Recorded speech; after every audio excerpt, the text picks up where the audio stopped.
I'm Storm Track 12 meteorologist Les Stell here with your Monday morning forecast discussion. Kind of a complicated weather scenario that we're going to be looking at unfolding. Kind of a two-part thing. More rainfall this week, and then potentially late in the weekend going into early next week, we could be having the influence of Chantal, whether it's a named storm, a tropical rainstorm, whatever. It potentially could be having an impact on us here in eastern Carolina. So those are the two main things that I am tracking as we go on through this week. Unfortunately, more rain for us here. Not excessive rainfall, but we've got rivers, creeks, and streams that are already running out of their banks.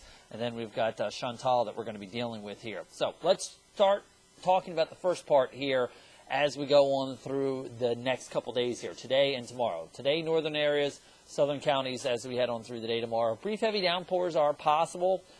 Minor river flooding is already occurring, so we're going to add maybe another ½ inch to 3/4 of an inch of rainfall to these rivers, creeks, and streams that are already out of their banks.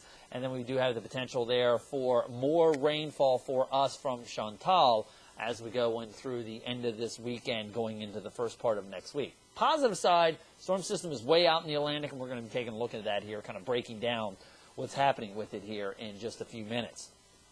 As I mentioned, still continuing with the Tar River, Chinkapin, now dropped below the flood stage, but still dealing with it in Hookerton and also the Neuse River in Kinston. In fact, the Neuse River in Kinston not anticipated to go to a crest until we hit Wednesday afternoon. So that is going to be 16.5 feet. That's going to be causing some problems. About 15 feet is when the river or the campground next to the river starts to get impacted. So 16 feet is going to start causing some problems in and around the low-lying areas of the Neuse River in Kinston.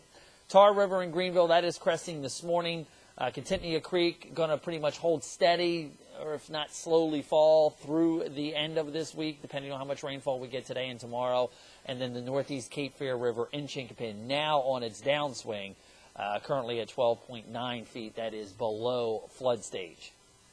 Threat tracker, though, remains in the medium category over the next couple of days with showers and storms scattered about, continuing to add to the already exacerbated situation with the rain and the swollen rivers, creeks, and streams. Mix of sun and clouds. Going to be a hot one out there today. Upper 80s to low 90s yet again for the daytime hours today with those storms. Martin, Pitt, Bertie County, Terrell, Washington County, and then eventually the action shifts to the south.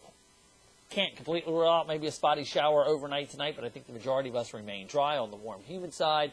And then we do look in here again for tomorrow. Showers and storms scattered about in the afternoon hours south of a Kenansville, New Bern, Oriental line. Warm and muggy, although a little bit more cloud cover, I think, around tomorrow. Slightly cooler for temperatures, mid to upper 80s for highs tomorrow. Here's what we're dealing with. This is the same storm system, literally, I've been talking about for almost 2 weeks now. It was over us, or over the Tennessee Valley 2 weeks ago. It got shoved out to Missouri. Now it's finally moving out of here. And as it goes, it is causing showers and storms. But the main weather pattern still remains with the Bermuda high pressure. Look, you can see the wind arrows here, the wind vectors showing you those high pressure out there around Bermuda with pumping in that south-southwesterly flow of warm, moist tropical air.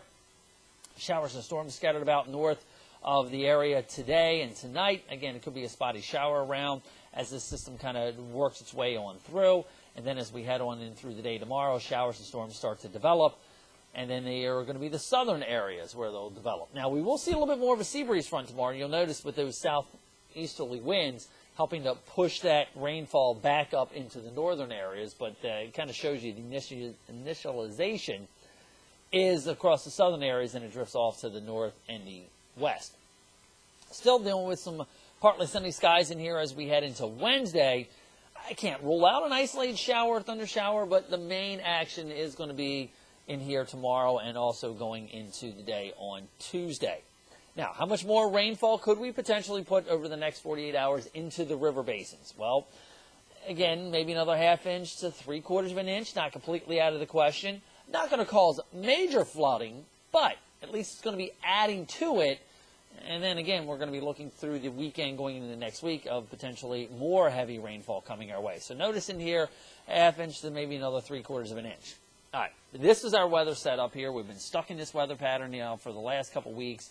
We do have that high pressure that is located out here over the Gulf Stream waters. We are going to put this into motion here for you and show you how things evolve. Notice, this is that shortwave, that trough that was sitting out here. It got pushed out to here, to Missouri last week. That allowed this to come this way. Now it's starting to eject out of here, as the Bermuda high sitting out here is allowing this to work its way on through. Here's that upper level system that I was concerned about coming into Florida last week. I thought it was going to cause some tropical trouble. Not the case. All right, let's progress this on through. Notice as we head on in through Tuesday, we are seeing slight troughiness in through here. Notice how the Bermuda high moves back out over the ocean.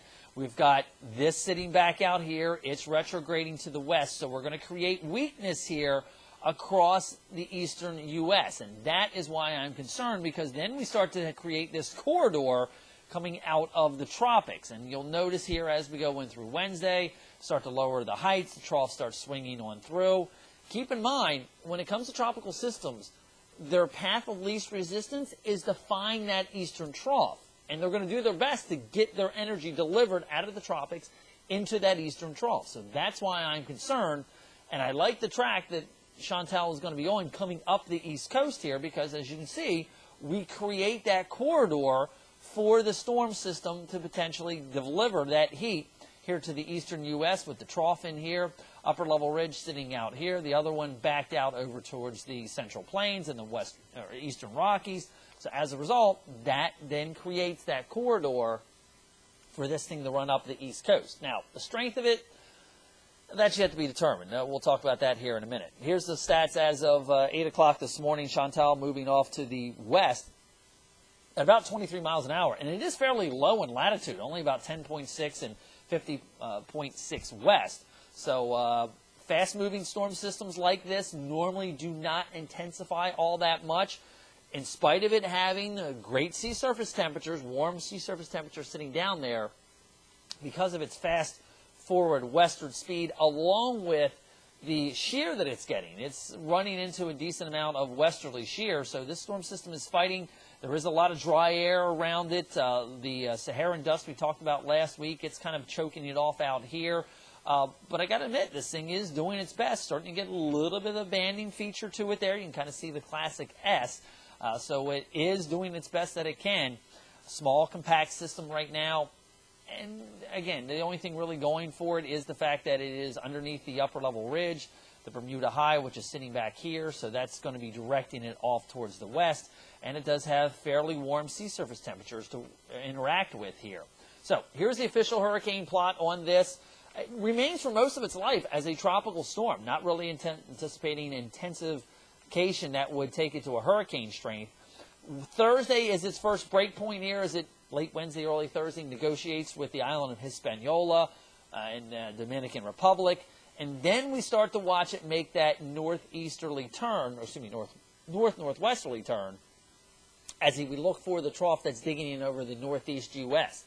I like the track on this, maybe a little bit too fast coming through the Bahamas, but definitely something that we're going to have to keep our eye on. Now, here's the reason why. As to whether it's a named storm, not a named storm, we've had heavy rainfall the last 2 weeks. We're catching a little bit of a break now, but still adding to the river basins. And then as we go through Thursday, especially Friday and Saturday, a front stalls out over the area here. Then we take the potential, let's just for ease of talk, call it tropical storm or tropical rainfall, Chantal. Whether it's a tropical storm, tropical depression, remnant low, doesn't matter. We'll call it a tropical rainstorm, Chantal. That's then going to come up along the eastern seaboard and get mixed up with the front maybe as early as Saturday, probably more likely Sunday going into Monday or Tuesday. So that is going to create more heavy rainfall and potentially another 4 or 6 inches along the already flooded river basins and creeks and streams. So that's one thing that I am concerned about, that as we go through the end of this weekend, in through the weekend and next week, we're going to have added rainfall being put into the rivers, the creeks, and the streams with tropical rainstorm Chantal moving up along the east coast of the U.S. And it does look like, more than likely, it is going to deliver some heavier rainfall to us here in eastern Carolina. Again, I'm not concerned about surge. I'm not concerned about wind from it, at least not at this point. It's the heavy tropical rainfall that is my main concern with this storm system. So we're going to be here in the Storm Track 12 Weather Center, continuing to track this for you. updating you. I'll continue to update this every day with a video blog here and kind of break down the forecast behind the scenes as to why I think Chantal may be a problem for us here. But if you live along a low-lying area, a river, creek, and stream that normally floods, you may want to start putting things in motion, or at least planning ahead of where you would go, where you need to evacuate if it were to go where I think this may go. Again, I'm not anticipating a big tropical system like we saw with Irene from the wind and the surge. It's more of the tropical rains that potentially could cause a problem for us here in eastern Carolina, with already the background of having heavy rainfall the previous 2 weeks. Have yourself a good Monday. I'm Storm Track 12 meteorologist Les Still.